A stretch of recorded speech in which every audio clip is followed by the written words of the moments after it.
કેમ છો બધા બધામાં? મુનાભાઈ ઉનડજામ, કારણ કે હવે તો કોઈ મુનાભાઈ ઉનડજામની કોઈ ઓળખાણ દેવાની જરૂર નથી. આપ બધા મુનાભાઈને ઓળખો છો, ઉના તાલુકાની મતદાર ભાઈઓ. એક કહેવા માંગે, હમણાં કહેવા માટે, એક મેસેજ દેવા માટે આપની સમક્ષ રજૂ થયો છું. ઉના અને ગીરગઢડા તાલુકા 93 વિધાનસભા મતદાર ભાઈઓને બધાને રામ રામ, જય માતાજી, અને મુસ્લિમ ભાઈઓને સલામ આલેકુમ. કહેવા એ માંગુ છું કે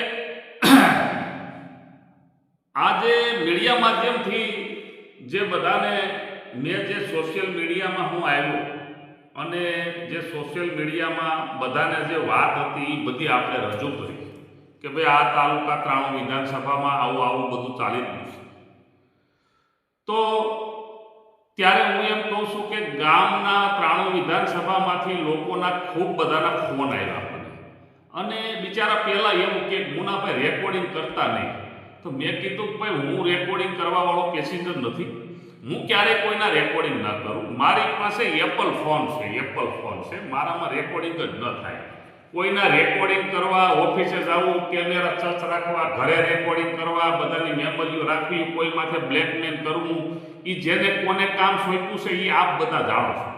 એટલે તાલુકામાંથી બિચારા એમ કે મુનાભાઈ આપ પૂંજની છો કે તમે આજે આ પર્દાફાશ ખુલ્લો કર્યો, કોઈ લોકો બોલવા તૈયાર નથી. મને લગભગ એમ માનો ને કે હજારો ફોન માણસોના ઘણાના આવ્યા, આગેવાનોના આવ્યા. હું કોઈનું નામ મેં એકબીજા નથી કીધું કે આ ભાઈએ મને આમ કીધું છે, આ ભાઈએ આમ કીધું છે, આ ભાઈએ આભાર માન્યો છે, આ ભાઈએ આવું કીધું. કોઈની એ આપણામાં ન આવે, કોઈનું રેકોર્ડિંગ કરવું એ આપણામાં આવતું નથી. બધાએ જે મને સહકાર આપ્યો એ બદલ આપ સૌનો હું હૃદયપૂર્વક આભાર માનું છું. અને હમણાં એક પોસ્ટ વાયરલ કરેલી છે ધારાસભ્યએ કે ભાઈ લેપટોપમાં કે સોશિયલ મીડિયામાં ખોટા ફેક વિડીયાઓ જે વાયરલ કરશો તો તમારા ઉપર FRI થશે. આ લોકોને એક ભરમાવાની, કોઈ દબાવવાની એવી વાત છે. ફેક વિડીયાની કોઈ વાસ્તવ નથી. જો કોઈ મુનાભાઈ ઉનડજામ છે તો જે વિડીયા બધા અત્યાર લગીમાં બનાવ્યા, જે વાસ્તવિકતા હતી એ કીધી, એમાં ફેકની વાત જ ક્યાં આવે છે? કોઈ ખોટી વાત નથી. મારા વિડીયા જે છે એની પાછળ તમે બધા બેકગ્રાઉન્ડ જોવો તો એ બધું મેં સત્ય વાત કરી છે, જરાય ખોટી વાત કરી નથી. હા, FRI તમારા ઉપર થાય, તમે કોઈ હથિયાર હાથમાં રાખો, કોઈ તાલુકાની પ્રજાને કોઈ તમને એમ કહું કે જે કોઈને ભય ફેલાવવાની વાત કરો તો તમારા ઉપર ગુનો દાખલ થાય. સોશિયલ મીડિયા છે એ તો એક જાગૃત નાગરિક તરીકે આપણે ઉના 93 વિધાનસભાના મતદાર છીએ, આપણો હક છે લોકો સમક્ષ આપણે આવવું અને જે વાત છે એ લોકો લગી પહોંચાડવી. એમાં કોઈ FRI થતી નથી, એમાં કોઈ ગુનો થતી નથી. કોઈને કોઈ FRI કરવાનું કે મારા નંબર તો બધા પાસે છે, વારંવાર બોલવાથી કોઈ મતલબ નથી. મને ફોન કરજો, હું તમારી સાથે છું, ત્યાં જવું પડે ત્યાં હું આવી. હા, તમે કોઈને લોકોને ભય પેદા થાય એવું નહીં કરવાનું. કોઈને હથિયાર બતાવો સોશિયલ મીડિયામાં તમારા ઉપર ગુનો થાય. પણ તમે તમારી વાત તો સોશિયલ મીડિયા એ કેના માટે છે? આપણે વાત રજૂ કરવા માટે, સાચી વાત છે. તો એમાં તમે કોઈને એ વાતનો વિડીયો વાયરલ કરો તો એ તો આ એક છે ને, આપણે એમ કહીએ અમે હમણાં વિડીયા બંધ કર્યા કે ભાઈ કાયમી માટે કાંઈ આપણો આ ધંધો નથી કે આપણે કોઈ ફેમસ થવું નથી. તાલુકાની પ્રજા બધી ઓળખે છે મુનાભાઈને. પણ થોડોક સમય અમે થોડાક શાંત રહ્યા ને હમણાં મને સમાચાર મળ્યા કે ભાઈ કાંઈક વેપારીઓને ભેગા કરવામાં આવ્યા અને વેપારીઓને બધા ભેગા કર્યા ને એમાં વેપારીને કીધું કે તમારા રોજગાર ધંધા બધા બંધ કરી બધાને વેપારીઓને હાજર રહ્યા. એમાં બોલવામાં આવ્યું કે ભાઈ આ જે કંઈ ભાષણો કર્યા કે અમારા અહીંયા માણસો હોય. પછી કહેવામાં આવ્યું કે ભાઈ આ જે કાંઈ લેટર કાર્ડનો પ્રશ્ન જે કાંઈ થયો છે એમાં એક આખી ગેંગ બની અને મને બદનામ કરવાનું કાવતરું કરી રહ્યા છે અને હું આમાં ક્યાંય છું નહીં. અને અમે આ પદ માથે બેઠા છે એટલે સાથ સહી, નકર અમે છીએ એના ઈ છીએ. તો ભાઈ હું પણ તાલુકામાં તમને એમ કહું છું, ગીર સોમનાથ જિલ્લામાં પણ આગેવાન હતો, ઉના ગીરગઢડા તાલુકાના પ્રમુખ હતો, ઉના તાલુકા બધે 10 વર્ષ મેં આગેવાની કરી. તો હવે હું પણ એવું કહેવા માંગુ છું કે મેં બધામાંથી રાજીનામું દઈ દીધું કે હું કાંઈ પણ કરું તો મારો સમાજ બદનામ ન થાય કે આ તમારા પ્રમુખે આવું કાંઈ પણ રસ્તો લીધો કાંઈ કર્યું. તો આપણું તો એવું કહેવાનું છે કે તો આપણે પદ ઉપર 100 અને 700 તો પદનું રાજીનામું દઈ દેવાય. એ તો પેટા ચૂંટણી રેગ્યુલર આવે ને બીજો ચૂંટાઈ જશે. આમ આદમી થઈ અને આમ આદમી તરીકે આપ આવી જવાય. આપણે કેમ એમ કહીએ છીએ કે પદ તમે કાયમી રાખો ને તમારી એના કોણ સંભાળશે? આ પ્રજા ઉના તાલુકામાં ઘણી છે, એ તો બધાય લોકો છે, આ તો લોકશાહી છે. એવું તો નથી કે આપ કરશો તો જ આ પદ ને આ બધું ના પ્રજા જીવશે. એટલે આવી વાતો કોઈને ડરાવવાની, કોઈને દબાવવાની, કોઈ ઉલ મારવાની આ બધી બંધ કરી. હું મેસેજ દ્વારા કહું છું આ બધું બંધ કરી ગયો. અમે તો અમારી બધી બહુ પૂર્વ તૈયારી સાથે ચાલીએ છીએ, જરા પણ ક્યાંય મૂંઝાતા નથી. જેને જે કરવાનું આવે એ કરવાની હવને છૂટી. બધા રસ્તા માણસ એમ કે ખૂણામાં બેહીને કા રડી લેવું જોઈએ કા લડી લેવું જોઈએ. માણસની પાસે બધાય વિઘ્ન રસ્તા બંધ થાય ત્યારે માણસની પાસે બે રસ્તા હોય, કા રડી લેવું જોઈએ કા લડી લેવું જોઈએ. બે રસ્તા હોય, બરોબર? એટલે અમે હું નક્કી કર્યું હોય અમારી માથે કાંઈ પણ કોઈ ફરિયાદો, કોઈ ગંભીર ગુનાની કોઈ કરાવે એની પાસે બીજું હથિયાર કાંઈ છે નહીં. પણ આ વખતે એકાદી ફરિયાદમાં ગંભીર ગુનામાં ક્યાંક અમારું નામ સંડોવે તો એનું પરિણામ આપ તાલુકાની પ્રજા જોશો તમે કે ભાઈ એનું શું પરિણામ છે. એ બધું ભૂલી જવાનું છે, બધું પહેલાં જે કાંઈ થયું હોય. અમે લેખિત પણ આઈજી, એસપી, ડીઆઈજી અને હાઈકોર્ટ સુધી અને રીટ પિટિશન મારા વકીલને પણ આપી દીધું કે અમારા ઉપર કાંઈ પણ બને, કોઈ પણ ખોટી ગંભીર ગુનાની ફરિયાદ થાય, અમારું એક્સિડન્ટ થાય, અમારા પર કોઈ હુમલો થાય તો એમની આ હિટલરશાહી ગેંગ નામે બધાના નામ નાખ્યા છે અને ઉપર સુધી મેં આપી દીધું છે. એટલે આ તમને એમ કહું, કોઈને ડરવાની જરૂર નથી. તાલુકામાં હજી હું તમને કહું છું, ઘણા લોકો એવું કહે છે કે મુનાભાઈ કેમ શાંત છે, મુનાભાઈ કંઈ બોલતા નથી, કેમ? એની હારે એને પતી ગયું છે. મારા ભાઈ, મેં દશક વખત સમાધાન કર્યા, મારા સમાજને પૂછીને કર્યા, પણ એ માણસમાં આપણને કાંઈ દેખાતું નથી. રાણ જેવા ભાઈ હોય એની હારે કેના સમાધાન કરવા? એને 1.5 મહિના હોય, મહિનો ત્યાં હોય, એની હારે સમાધાન ન હોય. મારે ઉના તાલુકાની વાત કરું, 2007 થી મારી પાછળ એ છે એમ કે ઉનડગામને ઉના તાલુકો મુકાવી દેવાનો છે, બરોબર? મુનાને આમ તાલુકામાં મૂકે. આજ 20 વર્ષ છે હું આ તાલુકામાં જ રહું છું. મને કોઈ તાલુકામાં પણ હા એક છે કે એ તમારી વાહે એક ગંભીર ગુનાની ફરિયાદ અને બીજો એનું હથિયાર એક તમારો ધંધા બિઝનેસમાં તમારી વાહે રહે કે આ ભાઈ કરે હું આને આવક ક્યાંથી છે, હું રસ્તો છે તે બંધ કરાવો. તો મેં મારી ઉમેદમાં જમીન હતી 100 વીઘા. મેં 40 વીઘા કાણકવાડાના ધીરુભાઈ પટેલ આયરને આપ્યું. મેં 7.5 વીઘા નાટેદવાળા રમુભાઈને આપ્યું. 45 વીઘા મેં જમીન કોળી સમાજને આપી, આપણા લંડનના જે છે એનઆરઆઈ દીવવાળા એમને આપી. અને 2.5 વીઘા જમીન મેં સામંતભાઈ સાજણવાળા કાણકવાડા. મેં 100 વીઘા જમીન વેચી અને મેં મારું ઇન્વેસ્ટમેન્ટ કચ્છમાં કરી દીધું. અમે મૂળ કચ્છી છીએ. આ મૂળ અમે કચ્છના, અમારા વડવાઓ બધા કચ્છી કહેવાય. અમારે આ ઉમેદમાં લગભગ એમ માનો કે 20 પેઢી અમારી અહીંયા વહી ગઈ. એટલે 400 વર્ષનો અમારો અહીંયા ઇતિહાસ છે. એટલે મેં અહીંયા પૈસા ન્યૂ દીવમાં રોક્યા હતા ઉના. તો ન્યાયની પાછળ પડી આમ કરવું, તેમ કરવું, પોસડું કરવું, ઢીકડું કરવું. એટલે મેં ઉના તાલુકામાં અટાણે કે ભાઈ ઈ જે કોઈ પણ માથી ભાઈ હાલો બેઠીને મારો જે હિસાબ થાય મને આપી દીધો, આપણે છૂટા. આજ 5-6 મહિનાથી આપણે હરેક ઉના તાલુકામાં મારી પાસે એક પ્લોટ નથી. મારા નામનું આ મકાન હું ઉમેદમાં રહું છું, એ મારા ઘરેથી એમના નામનું છે. ઉના તાલુકામાં મારા નામની એક પણ વીઘો જમીન નથી કે એક વસ્તુ મેં નથી રાખી કે હું અહીંયા ઉમેદમાં મારું મકાન છે અહીંયા રહું છું. મારી ટોટલ મેં મારી ઇન્વેસ્ટમેન્ટ મારું બધું જે ભુજ માધાપર કચ્છમાં છે. અને આપણા પૂરતી રોટલા બહુ સારા હાલે છે, આપણા પૂરતી બહુ કાંઈ ઉપાધિ નથી. અલ્લાહની મહેરબાની, ઈશ્વર અલ્લાહની બહુ સારું છે. આ ભાઈ ધંધામાં તો અહીંયા રહીએ છીએ, ધંધા સિવાયનો એ બીજી રીતે પાછળ તમારી રહે તો ધંધો તો આપણો જે ચાલે છે તો એ તો ક્યાં અહીંયા આપણે તો રહીએ છીએ, રોટલા ખાઈએ છીએ, રહીએ છીએ. આપણને કોણ ભાઈ શું ક્યાં આપણને બીજે નડવાનું? કહેવાનો મતલબ મારો એમ છે કે તમને ધંધામાં ભાગે કે તમારી માથે ખોટી ફરિયાદ કરવી.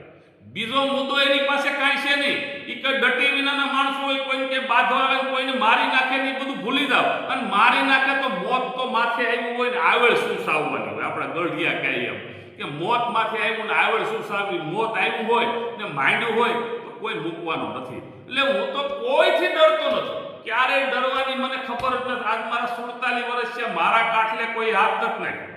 અને આપણી ઇજ્જત ઉપર કોઈ આવી જાય તો આપણે કા જીવવું કા ઝેરની બાટલી પી જવી પડે. આપણે એ રીતના વ્યક્તિ છીએ. આપણે 18 વર્ણને માનીએ, આપણે કોઈને નડીએ નહીં, આપણને નડીએ એને આપણે જવા દઈએ. આ આપણું સૂત્ર છે. એટલે મારું બધાને એટલા માટે જાણ કરવાનું છે કે અમુક એના મળતિયાઓ એવું કે ભાઈ આ તો મુનાભાઈને એનો વ્યક્તિગત ડખો છે, બેયનો પ્રશ્ન, આ કોઈ તાલુકાનો ઇસ્યુ નથી. એટલે ભાઈ તાલુકાનું આ લેટર કાર્ડ આવ્યા પછી જેની માથે ખોટી ફરિયાદો કરી એ હિન્દુ સમાજના છે, એમને મેં ઉજાગર કર્યું, લોકો સુધી વાત પહોંચાડી. કારડિયા સમાજ, રાજપૂત સમાજના જે છે, કારડિયા સમાજ હર બોલે. તો જ્યારે સાંસદની ચૂંટણી હતી હીરાભાઈ જોટવાની, ત્યારે હીરાભાઈ જોટવાની હર બોલે તમને જે ગેસ્ટ હાઉસ હતું એ ભાડે આપ્યું હતું, તો ન્યા રાતે જે ગાળું દેવા ગયો આ ભાઈ કે આ કોળે ગેસ્ટ હાઉસ એને ભાડે આપ્યું, આમ તેમ બોલા વિજયભાઈ ને પ્રતાપભાઈ ને બે ફામ ગાળું દીધી કારડિયા રાજપૂત સમાજના અગ્રણીઓને. અને એમાં એ લોકો ગયા એફઆરઆઈ કરવા, રાતોરાત દિનુભાઈ આવ્યા ને આ સમાધાન તમને કરવામાં આવ્યું. પછી આહિર સમાજની વાત કરો તો આહિર સમાજની હમણાં ઓડિયો ક્લિપ આઈના અગ્રણીઓ છે, ખાણ બાબતમાં જે ગાળો બેફામ બોલે છે એ આ ઉના તાલુકાના આહિર સમાજ બધા જોવે છે, બધાને ખ્યાલ જ છે. પછી તમને કહું કે દલિત કાંડનો જે બનાવ બન્યો, દલિતો અને દરબાર હાળવા 24 ક્ષત્રિયો, ત્યારે જે ગાંગડા મીટિંગ કરી એના એવિડન્સ મારી પાસે આ ભાઈએ કીધું, વકીલોથી માંડીને ખરસાથી માંડીને કાંઈ પણ હોય તો હું બેઠો, ત્યાંનામાં અમે એવિડન્સ રાખ્યું, બરોબર.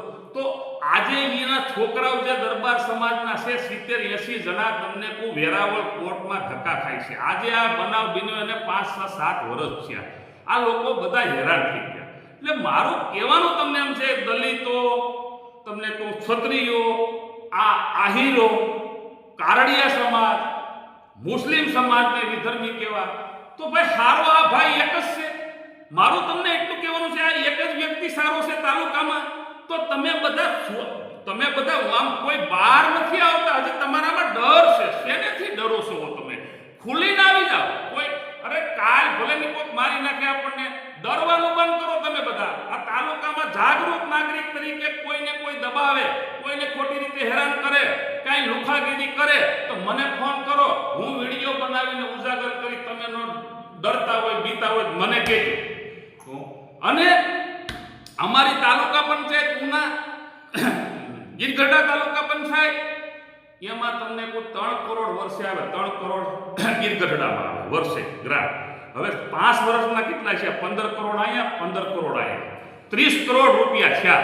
30 કરોડ રૂપિયાની અંદર 5 વર્ષમાં આ ભાઈ અટાણે જે તમને કોઈ તાલુકા અને જિલ્લા પંચાયત આવી, એટલે તમને હું એમ કહું કે એ ભાઈ સવારમાંથી તમને કહું જે ત્રિકમ રાખે કોપિયામાં વાહે, અને જે જિલ્લા પંચાયત હોય રોડ આવ્યા, ઓલા આવ્યા, હમણાં તો સવારમાંથી ઠાકા મારવાનું ચાલુ છે કે આ મેં કરાવ્યું, આ મેં મંજૂર કરાવ્યું. એટલે ભાઈ આ તો બધી આગેથી સલી આપી. આ તો બધું સરકારમાંથી, આ 93 વિધાનસભામાં બધા ટેક્સ બધા ભરે છે. આ એના પૈસા સરકારમાં જાય ને એમાંથી આ બધી ગ્રાન્ટો આવે.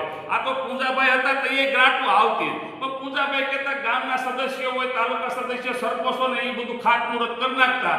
હવે આ ભાઈ તાલુકા માટે બાનમાં લીધી, મને પૂછાવેલો તમારે કોઈ ખાતમુહૂર્ત નહીં કરવાનું, સવારમાંથી ત્રિકમ ખંભે મારી અને પોગી જવાનું ગામડે. અહીંયા આ ભાઈએ ખર્ચ એના ખિસ્સાના પૈસાના કઈ કરીને કઈ રોડ નથી કરતા. આ તો આગેથી સલી હતી. પૂજાભાઈ 30 વર્ષ રહ્યા તઈએ આ ખાતમુહૂર્તો થતા, ત્રણેય ગ્રાન્ટો આવતી. હવે સમય જતા અટાણે ગ્રાન્ટો વધી ગઈ, એટલે રોડ રસ્તાઓને આન તેન બધા ફેરફારો છે અને વધારે ગ્રાન્ટો આવે છે. પણ તાલુકા પંચાયત જે આપણી ઉનાની છે એને બાનમાં લઈ લીધી, ગીરગઢડા તાલુકાને બાનમાં લઈ લીધી. હરેક કામમાં કોઈને ખાતમુહૂર્ત સીધો કોઈ અધિકારી ન કરી શકે. આ ભાઈને કહેવાનું, આ ભાઈ સૂતો હોય તો ત્રિકમ ભેગો રાખીને સૂવે હટડે રાખી, સવારમાંથી ત્રિકમ ખંભે રાખીને ઠાકા મારવા નીકળી જાય તાલુકામાં. આ તાલુકામાં 5 વર્ષમાં 30 કરોડની આવક છે, એમાં 20ના કામ થતા હોય તો 10 તો એના ઘેરે જાય. ચૂંટણી 5 વર્ષમાં આવે તો એ 10 કરોડ તમારે પાછો વાપરી નાખે. આ તે તારું ફળું આ તે કરીને તમને કે આને 10 લાખ, આને 20 લાખ, આને 5 લાખ. અને નગરપાલિકામાં જે પૈસો છે એ તો એનો નફો જ છે. એ પોતે મને કીધેલું કે આ તો મારી બિઝનેસ છે, આ મારી ખેતી છે, રાજકારણ હું કરું છું. તો અમે કીધું સાચી વાત છે, પેલા રેકડી જ હતી, આજે તમે 100-200 કરોડના માલિક છો તો આમાંથી જ બનાવ્યા છે. અને માણસ એમ એ પોતે એમ કે હું તો સત્તામાં છું તો હું સાથ છું. એટલે ભાઈ સત્તામાં છે ને તો તારી સલામતી છે. જો તું સત્તામાંથી ન હોય ને તો તું આ તાલુકામાં રહી શકે એમ નથી. તારી પરિસ્થિતિ એવી છે કે બધે બાવળું જ વાવ્યા. આવી વાત ન કરો, આવી કોઈ દબાવવાની વાત કરો. હવે તો લોકો જાગૃત થઈ ગયા છે સોશિયલ મીડિયાથી. અને લોકો પેલા બારવટિયા આવતા ગામ ભાગીને વિયા હતા, હવે બારવટિયા ગામમાં ગળે સામો ઓલી બાજુ હોહરવો નીકળવાનો દે, ટીંગા ટોળી કરીને ઘરમાં પૂર દે. હવે એ સમય ગયો, બાહુબલી બધું બંધ કરી ગયો આ તાલુકામાં. અને મને ગમે ત્યારે તાલુકામાં 93 વિધાનસભામાંથી કોઈ પણ મતદાર ભાઈ મને ફોન કરી શકે છે. હું ગમે ત્યારે તમારા માટે હાજર છું. કોઈને દબાવે, કોઈને હેરાન કરે, આમ કરું, હું એફઆરઆઈ કરાવી, હું ઓલું કરાવી. હા, ગુનો કરીએ તો કાયદો તો બધાને લાગે, એને લાગે ને આપણને લાગે.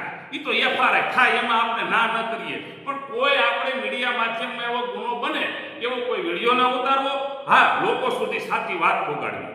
અને કાંઈ પણ ક્યાંય મારા જેવું કોઈને કામ હોય તો હું આપણી સાથે છું. અને ખોટી વાતો, ખોટી બાબતો, ખોટી રીતે આમ કરવું તેમ કરવું એ બધું ભૂલી જવાનું.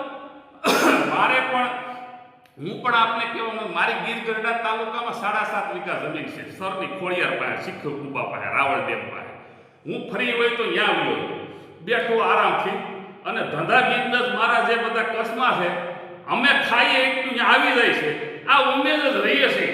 પણ તાલુકામાં બીજું આપણે ધંધો કરવાનો નથી. કેટલી માણસ ધંધાની એક કાક હોય તો કે બીજ ખેતી કરવું, કે ઓલું કરવું, કે પ્લોટિંગ કરવું, કે કોઈને બાંધકામ કરવું, તો ત્યાં તરત ઉભો રહે, મારું જરૂર આપો તો થાય. એટલે આ તાલુકામાં વેપારીઓ માણસો સારા ભાગી ગયા. પણ આ અમારું ઘર છે, મેં મારા નામે નથી રાખ્યું, મારા ઘરેથી એમના નામે રાખ્યું. તાલુકામાં મારા નામની એક એટલી મિલકત નથી. આ ગીર ગઢડા તાલુકામાં એક 7.5 વીઘા જમીન છે, એ મારું ફાર્મ છે કલમુનું. મજા આવે ડુંગરાઈ વિસ્તારમાં. ને અમે તો ગેરમાં રહેવાવાળા માણસો છીએ. અમારા સંધી સમાજ એટલે અમે માલધારી સમાજ કહેવાય. અમે પહેલા માલો રાખતા, દૂધ વેચતા. અમારા માલધારીઓ થકી અમે સિંધમાંથી અમારો માલધારી સમાજ કહેવાય. એટલે અમને ગેર તો જોઈએ, ગેર હોય અમે જાય તો અમને મજા આવે. ગેરમાં ડુંગરાળ હોય તો આનંદ આવે. મારું એક ફાર્મ છે, ત્યાં હું બેસવા જાઉં. એટલે આ ભાઈને તમે ક્યાંય કોઈ તાલુકામાં મતદાર ભાઈઓને હું એટલું કહું કે ડરતા નહીં, બીતા નહીં. ડરોમાં આપણે ઘેરે આવ્યા, હુમલો આવી જાય, મરી જાવ. શું કામ ડરો છો? એટલે તમે કોઈ આપણા હરેક જ્ઞાતિને કહું છું, 18 વર્ણને કહું છું. મેં નામ આપ્યું એમ કારડિયા સમાજને નથી મૂક્યા, આયર સમાજને નથી મૂક્યા, દલિતોને ને તમને કહું ભાઈને બધાડી દીધા, દરબાર ભાઈઓને. હવે બાકી રહ્યું હું, અમારા ઉસ્માનભાઈ ભીસ્તી બાપુ હતા, તો અમારા જે તમને કહું સામે ગ્રુપ જે સિકંદરભાઈ વાળા ગ્રુપ હતા વડલે, તો એની પણ સમાજની જરૂર હતી. એ લડવા વાળા હતા અને ઓલો દાતો છોડાવવા વાળા હતા. તો દાતા જે હતા એ ઉપર વહી ગયા, લડવા વાળા હતા એ જેલમાં વહી ગયા. એટલે ટૂંકમાં રસ્તા સાફ કેમ થાય, આ જ રસ્તો આ ભાઈને કરવો છે. એટલે મારા 93 વિધાનસભાના ભાઈઓને આનાથી બધા ચેતીને રહેજો. અને મને કાંઈ પણ મારા જેવું હોય તો અમે બધા જાહેરમાં તાલુકામાં જ રખડીએ છીએ. જરા પણ કોઈથી બીતા નથી. ને અમે જેલું પેલા એની અમારી માથે કેસું કરાવ્યા, ખોટિયું કાપ્યું, ખોટિયું નહીં કાપ્યું, હવે હાસ્યું કાપશું એવું અમે પૂર્વ તૈયારી સાથે અમે બધાય આમાં મેદાનમાં ઉતર્યા છે.